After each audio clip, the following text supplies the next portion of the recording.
De la pantalla a la realidad. Esto es Ciencia Friki, la ciencia detrás de la ficción. Hoy hablaremos de un personaje icónico de Marvel, Wolverine. Su capacidad de regeneración lo hace casi indestructible, pero ¿qué tan posible es esto en la realidad? Hoy en Ciencia Friki compararemos su factor curativo con el de una criatura real con habilidades sorprendentes. Quédate para enterarte de qué poderoso animal estamos hablando.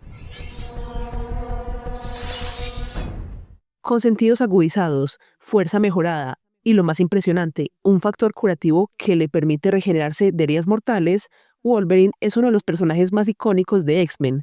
En los cómics y las películas lo hemos visto sobrevivir a balas, explosiones e incluso regenerar órganos enteros. Si esta habilidad regenerativa les suena, es porque en la naturaleza podemos encontrar animales con esta capacidad. Compararemos el factor curativo de Wolverine con el de los ajolotes, con la ayuda del doctor en biología de la regeneración, Belfrán Carbonell. Pero primero, entendamos los niveles de regeneración que puede haber en la naturaleza.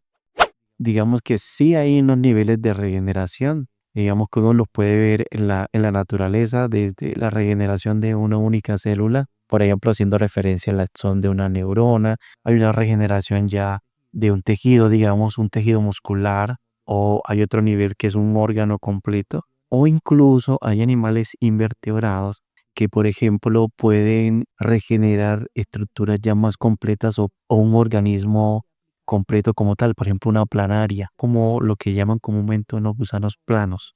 Las planarias, por ejemplo, se segmentan en 10 pedacitos, pueden formar 10 planarias nuevamente. Hay como unos niveles de la regeneración que van variando de vertebrados hasta invertebrados.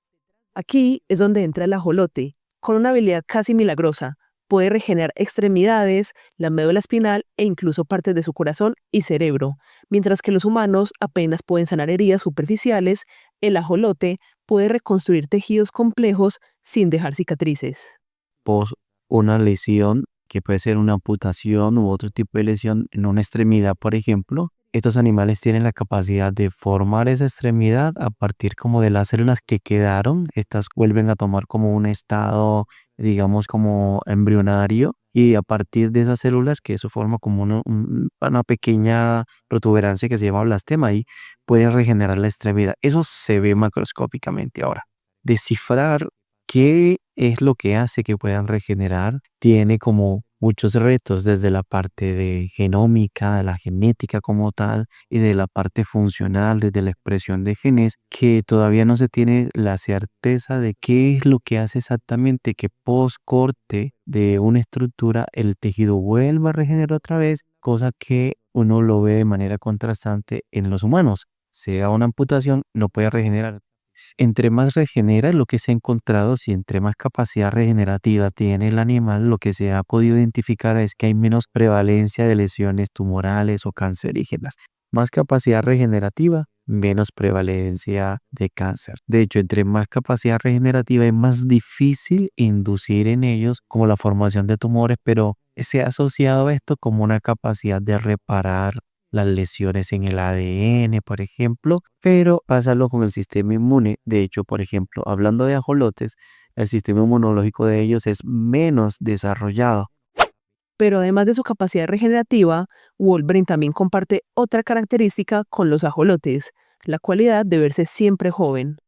Por ejemplo, el ajolote en particular es un animal que tiene una característica que se llama neotenia. La neotenia hace referencia a unos animales que conservan las características juveniles aun cuando ellos tengan una edad que podrían estar envejecidos. ¿Qué pasa con esto? El sistema que ellos tienen es que una vez que las células se envejecen, hay unas células en el sistema inmunológico que son macrófagos que detectan la célula que se envejece y la fagocitan como si se la comieran. Entonces no deja que se acumulen células envejecidas en el cuerpo, entonces las están reemplazando, no solo en la piel, sino también en el resto de estructuras.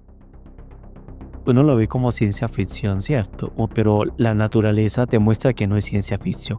Muchos de esos personajes están inspiradas en este tipo de características que ocurren en algunas especies animales. La estrella de mar puede regenerar sus brazos, pero también lo puede hacer la planaria o lo puede hacer una hidra, por ejemplo, que es un invertebrado, y lo pueden hacer vertebrados como el ajolote. Y uno dice, bueno, si está en la naturaleza, en estas especies, es probable que esto pueda desarrollarse en humanos, no al mismo nivel, no pensando en que los humanos pues ya le amputaron una extremidad y va a regenerar toda una extremidad completa, pero sí que puede regenerar un tejido muscular en una proporción, digamos, que pueda generar salud en el ser humano, tal vez una parte del muñón de esa estructura a futuro donde se pueda colocar una prótesis.